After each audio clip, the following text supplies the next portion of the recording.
નમસ્કાર, હું Pravin CAG, CAG.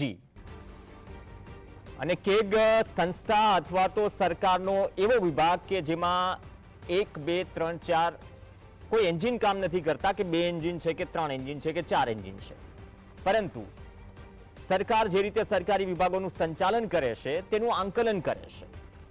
આંકલન કરે છે એટલે કે જે બની રહ્યું છે, જે ઘટી રહ્યું છે એ રિપોર્ટ સ્વરૂપે રજૂ કરે છે.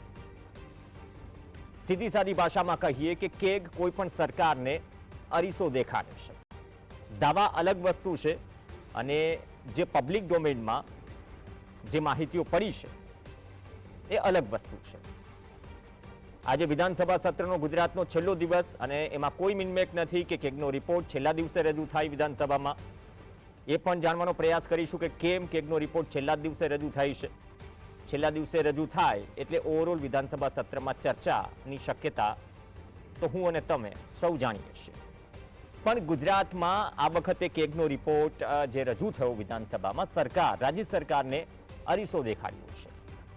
આપણે 5 લાખથી માંડી 10 લાખની જે કંઈ પણ યોજનાઓ ચાલે છે એ સિવાય જે પ્રાથમિક જે પાયો છે આરોગ્યનો અથવા શિક્ષણનો પાયો છે, એમાં આપણે કેટલા નાદુરસ્ત છીએ એનો ઉલ્લેખ કેગે કર્યો. એમ કહીએ કે કેગે છોતરા કાઢી નાખ્યા કે આપણી આરોગ્ય સેવાઓ સારી છે, બિલકુલ સારી છે, પણ જ્યાં નથી ત્યાં કેમ સારી નથી? સેમ્પલ લેવાય દવાના, જે દવા તમે ગળો છો, તમે બીમાર છો, એ દવા તમે એ વિશ્વાસે ખાવ છો કે તમારી તબિયત સારી થઈ જશે, પરંતુ ગોડાઉનમાં પડેલા દવાના સ્ટોકના જે સેમ્પલ લીધા હોય એ સેમ્પલ પણ ટેસ્ટ કર્યા વગર રહી જાય તો તમે ભરોસો કોના પર કરશો? જે અલગ અલગ આંકડાઓ કેગના રિપોર્ટમાં આવ્યા, આમાં દેવુંથી માનીને બધું જ, ઘી પીને દેવું કરાય, પણ કેટલું કરાય અને કેટલું વ્યાજ ભરવું પડે એ બધા આંકડા હોઈ શકે. આપણે વિગતવાર સમજીશું, કેમ કે દરેક લોકો સુધી આ માહિતી પહોંચવી જરૂરી છે. કેગ શું છે, અથવા તો રાજ્ય સરકારે બજેટમાં નાણાં જે વાપર્યા અથવા તો દેવું કર્યું, જાહેર દેવું કર્યું, જે કંઈ પણ કર્યું, એ નાણાં ક્યાં વપરાયા અથવા તો એનું કેટલું વ્યાજ ચૂકવીએ છીએ. તમે ટેક્સ રૂપે જે વ્યાજ ચૂકવો છો, અમદાવાદમાં રહેતા કે મહાનગરપાલિકામાં રહેતા તમામ જે લોકો છે જે ટેક્સ બિલ ભરે છે વર્ષે, 50 રૂપિયા તમારો શ્વાસ લેવાનો ટેક્સ છે, જે 2023થી હું ન ભૂલતો હોઉં તો ઇમ્પ્લિમેન્ટ થયો. અમદાવાદ મ્યુનિસિપલ કોર્પોરેશન ઉઘરાવે છે કે તમને સ્વચ્છ હવા આપીશું. હવે કેટલી સ્વચ્છ હવા મળે છે એ એર ક્વોલિટી ઇન્ડેક્સથી ખબર પડે છે.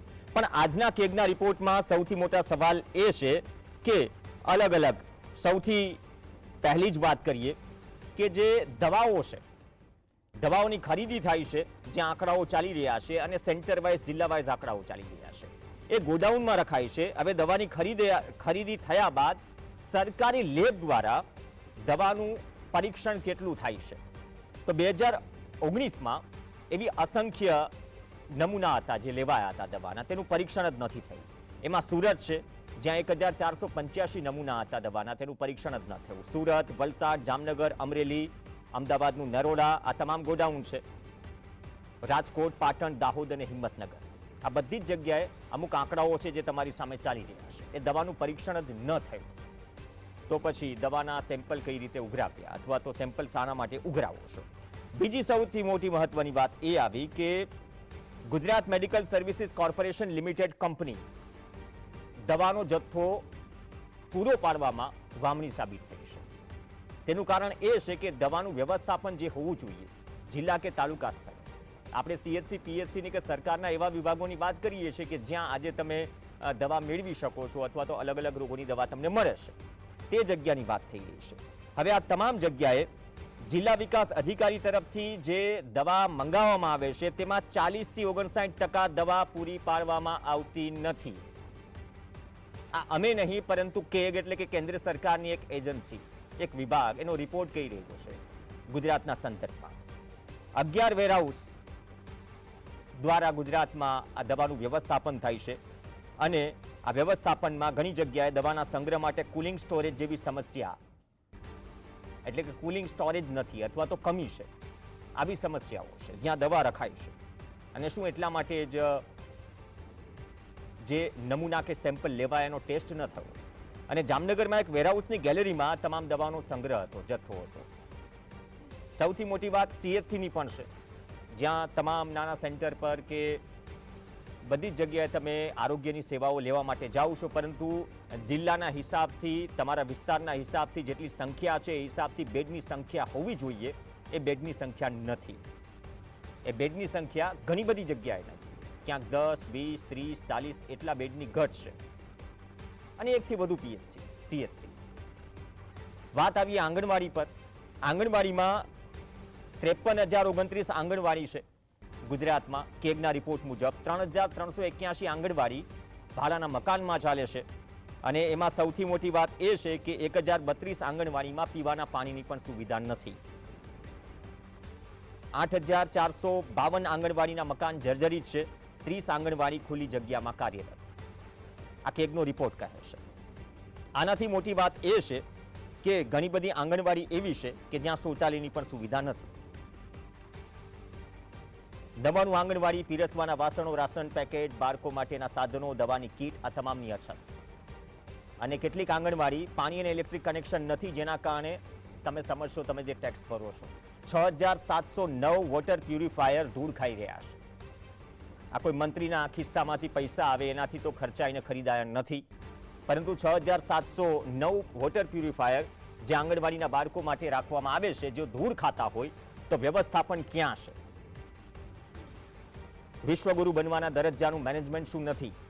ઘણી બધી વસ્તુઓ છે, પણ આજે અમે દર્શકો માટે એ પ્રયત્ન કર્યો છે કે કેગ આખરે છે શું? આ માહિતી એટલા માટે તમારા સુધી પહોંચવી જોઈએ કે કેમ કે તમારા ટેક્સના પૈસામાંથી જે વ્યવસ્થાપન થાય છે, એટલીસ્ટ ભેટ શબ્દોનો ઉપયોગ ન કરવો જોઈએ. તમારા ટેક્સના પૈસામાંથી તમને અપાય છે કંઈ પણ, એ પગાર વધારો કે ભથ્થું કે જે કંઈ પણ અપાય છે.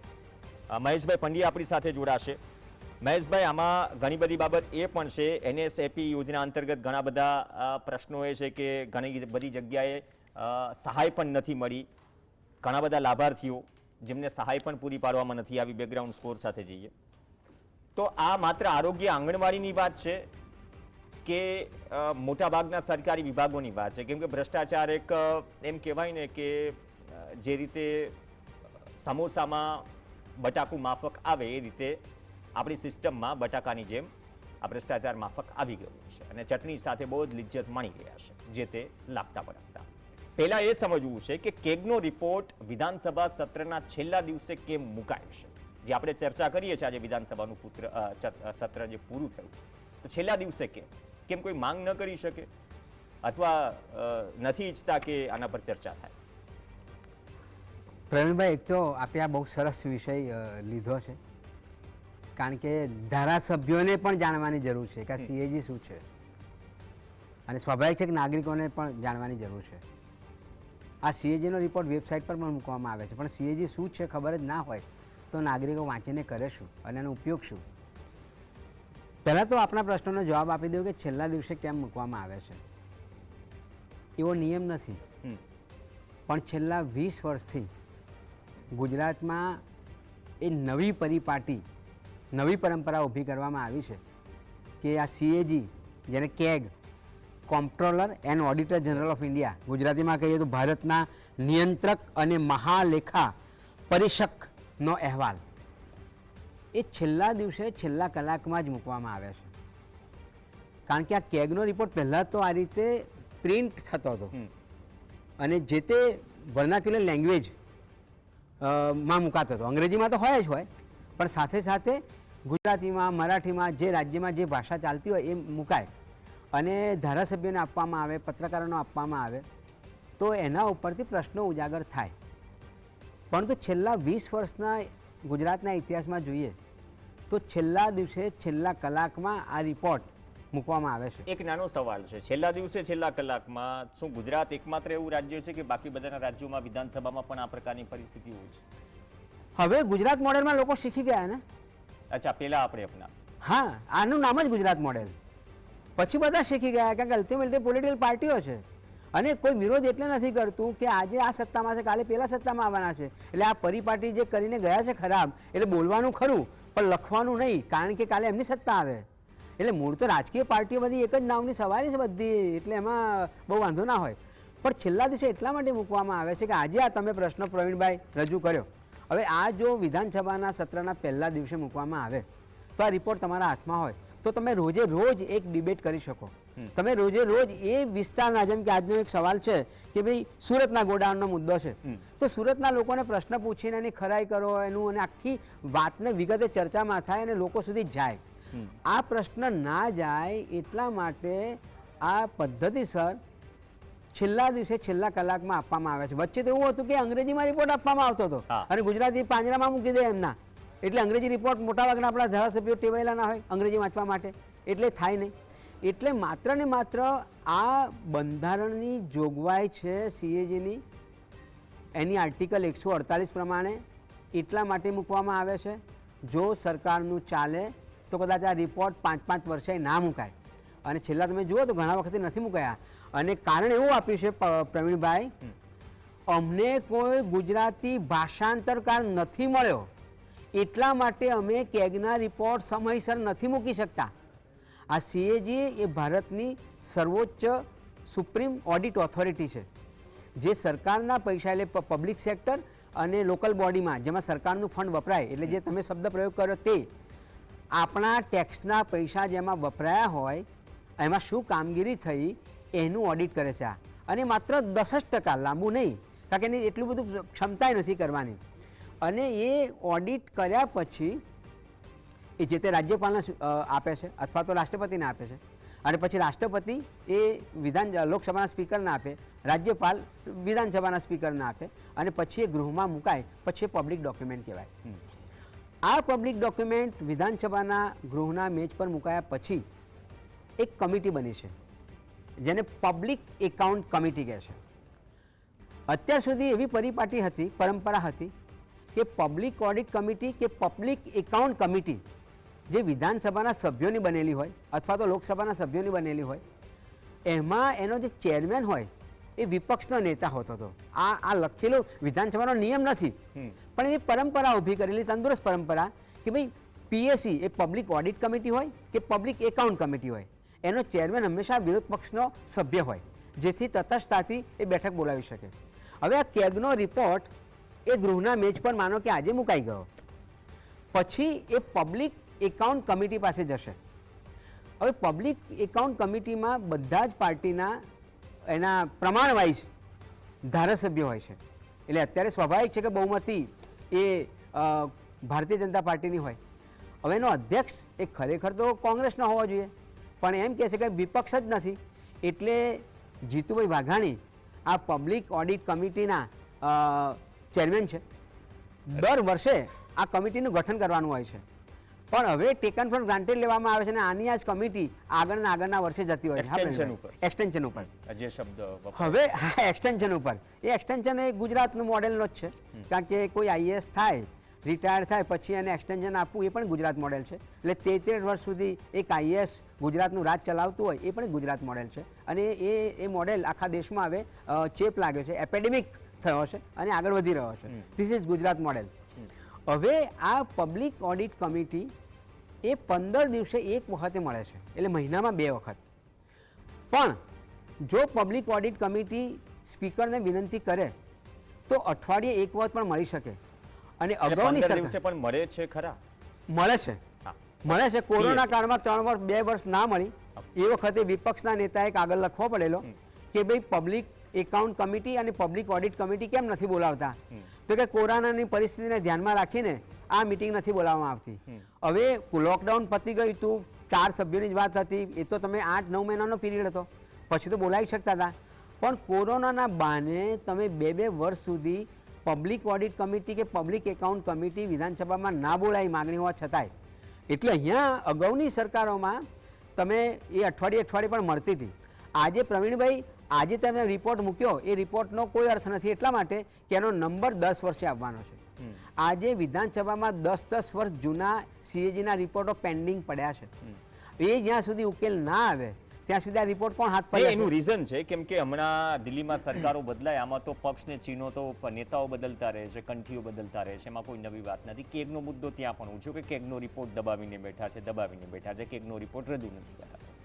આ તો દિલ્હીની ને ગુજરાતની વાત થઈ રહી છે, રજૂ થાય છે, તમે કહો છો છેલ્લી કલાકે થાય છે. એક નાનો આંકડો આપું, આજના જે કેગના રિપોર્ટની આપણે વાત કરી રહ્યા છે સાહેબ, NFBS કદાચ હું ના ભૂલતો હોય તો નેશનલ ફેમિલી બેનિફિશિયરી સ્કીમ, એમાં પાત્રતા જે ધરાવે છે લાભાર્થીઓ, કેમ કે એ પાત્રતા ધરાવતા લાભાર્થીઓ માટે છે. કેગનો રિપોર્ટ એવું કહે છે કે 27,801 લાભાર્થીઓ સહાયથી વંચિત રહ્યા. ભરૂચના ઝઘડિયામાં પણ છે 2014 થી 19 દરમિયાન 201 લાભાર્થીઓ છે. ડાંગના આહવામાં પણ છે 17 થી 20 દરમિયાન 774 લાભાર્થીઓ. તો હવે આમાં એ છે કે બીપીએલ કાર્ડ ધારક પરિવારને આ જે સ્કીમ છે તેમના મોભીના અકસ્માત મૃત્યુ બાદ તેમના પરિવારને ₹20,000ની વન ટાઈમ સહાય ચૂકવાય છે. તો આંકડો સાહેબ કેવડો થયો? 27,801 પાત્રતા ધરાવતા લાભાર્થી. તો આવી તો ઘણી બધી સ્કીમ છે ને તમે વાત કરી કે માત્ર 10% જ ઉપર છેલ્લું એક ડેમોગ્રાફી લેવાય છે. બિલકુલ. તો આનો વ્યાપ કેવડો મોટો હશે? કદાચ આની ગંભીરતા નથી લેવાતી. હવે એટલે હું એ જ કહું છું કે જ્યારે પબ્લિક એકાઉન્ટ કમિટી નિષ્ફળ ગઈ છે આ કરવામાં, બાકી પબ્લિક એકાઉન્ટ કમિટી એમ કહે સર્વાનુમતિથી કે આગળના 10 વર્ષના રિપોર્ટ જોવાનો મતલબ નથી. એટલા માટે હું કહું છું કે પબ્લિક ઓડિટ કમિટી કેવી રીતે કામ કરે છે. પબ્લિક ઓડિટ કમિટી માનો કે આ રિપોર્ટ, આજનો રિપોર્ટ હાથમાં લીધો, પછી એમાં જે જવાબદાર સેક્રેટરી હોય એમને પણ બોલાવવામાં આવે અને જે CAGના રિપોર્ટ જે તૈયાર કર્યા છે એ અધિકારીને પણ બોલાવવામાં આવે અને એમની હાજરીમાં રિપોર્ટ વાંચવામાં આવે અને ખુલાસા પૂછવામાં આવે. બરાબર. અને પછી એ રિપોર્ટ સરકારમાં જાય અને સરકાર એના જવાબ આપે અને એ પછી પબ્લિક ઓડિટ કમિટીમાં આવે, એકાઉન્ટ કમિટીમાં આવે અને એ માન્ય કરે તો પછી વિધાનસભામાં જાય અને સરકાર એની ઉપર એક્શન લે. આ મુદ્દો થાય. હવે આજે એવું બને છે 10 વર્ષ જૂના રિપોર્ટ તમે લઈ રહ્યા છો તો જવાબદાર અધિકારી કાં રિટાયર્ડ થઈ ગયા છે અથવા તો આ દુનિયામાં જ નથી રહ્યા. એટલે જે સત્તા પર હોય એ સેક્રેટરી આવે છે અને એની જોડે માહિતી હોય છે કે મારી જોડે આટલી જ ઉપલબ્ધ માહિતી છે એટલે એ પેરા કાઢી નાખવામાં આવે છે ઓનેસ્ટલી. એટલે એનો કોઈ મતલબ નથી. અત્યારે જો નવેસરથી આ કરવામાં આવે ને એવું નથી પરિપાટી નવી ચિતરવાની કે આમ એકદમ જડ કાયદો. વિધાનસભાના સ્પીકરને વિનંતી કરવામાં આવે કે અગાઉના રિપોર્ટોનો મતલબ નથી, આ જે રિપોર્ટો છે એની જ ચર્ચા આપણે કરીએ તો કદાચ આનો કામનું છે. બાકી તમે 10 વર્ષ પહેલાં જે કહેવાયું હતું અને આજે એનું કોઈ મૂલ્ય જ નથી, પતી ગઈ છે વાત, બધી પૂરી થઈ ગઈ છે. તો અત્યારે આ જે પબ્લિક એકાઉન્ટ કમિટી છે એના સભ્યોએ અવાજ કરીને કહેવું જોઈએ કે સાહેબ ટેકન ફ્રોમ ગ્રાન્ટેડ લઈ લો, અગાઉના રિપોર્ટો અત્યારે જે આવ્યા છે એની આપણે ચર્ચા કરીએ અને એની વાત કરીએ તો એનો મતલબ છે. બાકી તો કોઈ મતલબ જ નથી આ CAG રિપોર્ટનો, કારણ કે એ CAG રિપોર્ટ એક અંદાજ બાંધે છે, એ એક ચોક્કસ પુરાવો નથી.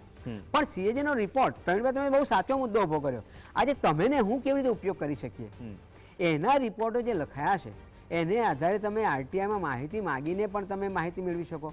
ધારાસભ્યો પોતે પણ, જેમ કે તમે વાત કરી કે આ તમે ભરૂચ જિલ્લાની ડાંગની વાત કરી, આહવાની વાત કરી, ભરૂચ જિલ્લાની વાત કરી, તો એ ધારાસભ્ય ત્યાં સ્થાનિક લેવલે લોકોને પૂછીને પણ એનો રિપોર્ટ તૈયાર કરી શકીને આના કાઉન્ટર ચેક કરી શકે. એટલે જ્યારે પબ્લિક એકાઉન્ટ કમિટી નિષ્ફળ ગઈ છે, જાણી જોઈને નિષ્ફળ કરવામાં આવી છે, ત્યારે લોકો પણ આનો ઉપયોગ કરી શકે એ થાય.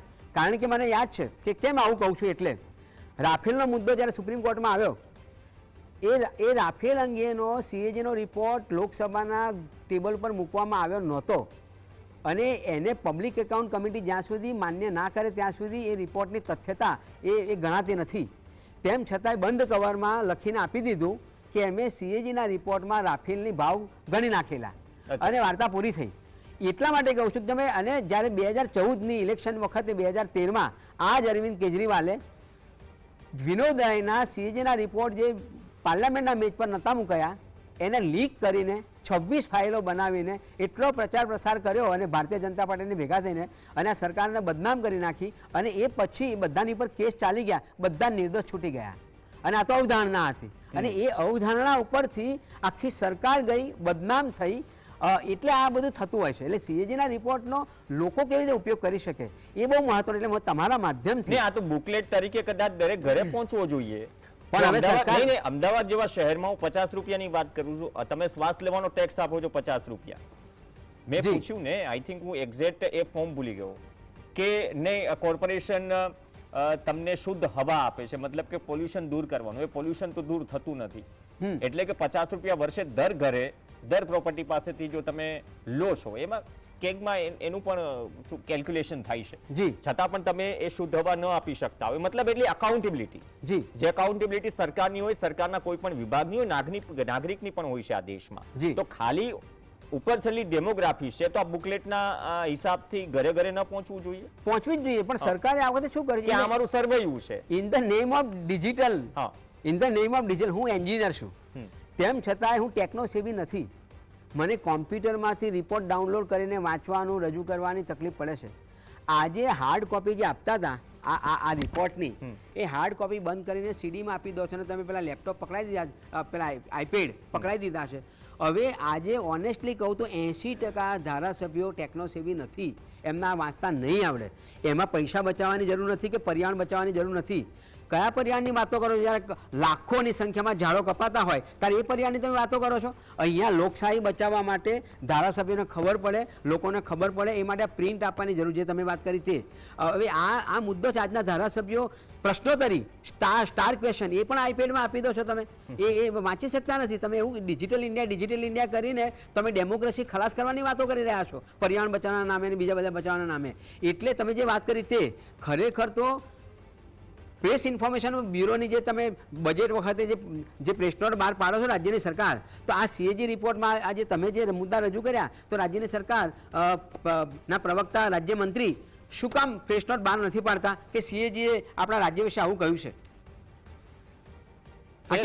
ફેસ વેલ્યુ પર લેવાની જરૂર છે. બિલકુલ બિલકુલ લેવું જોઈએ. જો બજેટના સારા મુદ્દા તમે આ આવતા હોય, તમે 5 પાના રજૂ કરતા હોય પ્રવક્તા મંત્રી, તો સીએજીનો જે રિપોર્ટ છે એનો સારાંશ કેમ પ્રજાની આગળ રાજ્યની સરકારે નહીં મૂકવો જોઈએ? એટલે સારો તો મૂકો. બુલેટ્સ પોઈન્ટમાં ઘણી બધી લિફલેટ બને છે, પોસ્ટર્સ બને છે કે 10 કોઈ મહત્વનો નિર્ણય હોય, ભલે ટેક્સના પૈસે જોયા સરકારમાં, જેમ કે ફોર એક્ઝામ્પલ ટેકાના ભાવમાં 30 રૂપિયાનો વધારો, નીચે નાના અક્ષરે ફુદડીમાં લખ્યું હોય ક્વિન્ટલે, એટલે કે 100 કિલો. એટલે લોકોને નહીં, અમુક આંકડાઓ હેડલાઇન માટે હોય, પણ કદાચ આમાં પોઝિટિવ્સ પણ હશે ઘણા. એ પોઝિટિવ્સ પણ એ કેમ રજૂ નથી? આ ક્યારે મુદ્દો ઉઠ્યો છે વિપક્ષ તરફથી? નથી ઉઠાવ્યો. મેં શું કહ્યું, વિપક્ષ મુદ્દો એટલે નહીં ઉઠાવે, વારા ફરતી વારો, તારો ને મારો. હવે આને પરિપાટી જે ચિત્રી, એ પરિપાટી પેલા કન્ટિન્યુ કરવાના, એ જ્યારે પણ વારો આવે ત્યારે. એટલે એમના માટે તો ઘી કેળા જ છે જે કંઈ. અને આ જ તો ગુજરાત મોડેલ છે, એની બધાને મજા છે. એક બીજું ઉદાહરણ આપો, બહુ સરસ ઉદાહરણ છે. હા, આપણે ત્યાં આપણે યુપીને પછાત રાજ્ય કહીએ. નાગરિકો પિટિશન કરી શકે વિધાનસભામાં, એવી પિટિશન કમિટી 2 છે. કારણ કે બહુ જ સવાલો આવે છે. આપણા ગુજરાતમાં કહેવાતા મોડેલ રાજ્યમાં આ પિટિશન કમિટી જ નથી. ઓકે, તો ઘણી બધી બાબતો મહેશભાઈ થકી અને આ કેગના રિપોર્ટ થકી તમારી સામે આવી, અને કેગ શું છે અથવા તો કેમ તમે ચૂકવેલા ટેક્સનું ઓડિટ થાય છે, સરકાર એનો ઉપયોગ ક્યાં કરે છે. જો એ રિપોર્ટ પણ વિધાનસભા સત્રના છેલ્લા દિવસે છેલ્લા કલાકમાં મુકાતો હોય તો પછી સવાલ ઊભો એ થાય કે 17 હોય કે 77 હોય વિપક્ષમાં, 156 હોય કે 256 હોય, આંકડો મેટર નથી કરતો, પણ જે અકાઉન્ટેબિલિટી છે, જવાબદારી છે, એ કેટલી નિભાવાઈ રહી છે. અને જે ખામીઓ છે, જો દવાના સેમ્પલ લીધા, ટેસ્ટ જ નથી થયા, તો દવા જેને ગળી છે એટલે કે દવા ખાધી છે કોઈ બીમાર વ્યક્તિએ, એનું શું થયું એને કોઈને ખ્યાલ જ નથી. તો આવી તો ઘણી બધી બાબતો છે. અમારો આશય એ હતો કે વિધાનસભામાં કેગના મુદ્દે ચર્ચા થાય કે ન થાય, પણ માધ્યમ તરીકે અમારી ફરજ છે કે કેગ કેટલું મહત્વનું અંગ છે, એના રિપોર્ટમાં જો ગુજરાત વિશે આટલી બધી ત્રુટિઓ મૂકી હોય તો એ તમારા સુધી પણ પહોંચવું જોઈએ, જેથી અને સરકાર સુધી પણ પહોંચવું જોઈએ, જેથી તેના પર કામ કરી શકાય. ધન્યવાદ મહેશભાઈ ચર્ચામાં જોડાવા માટે. આ સાથે ચર્ચામાં હાલ બસ આટલું જ. નમસ્કાર.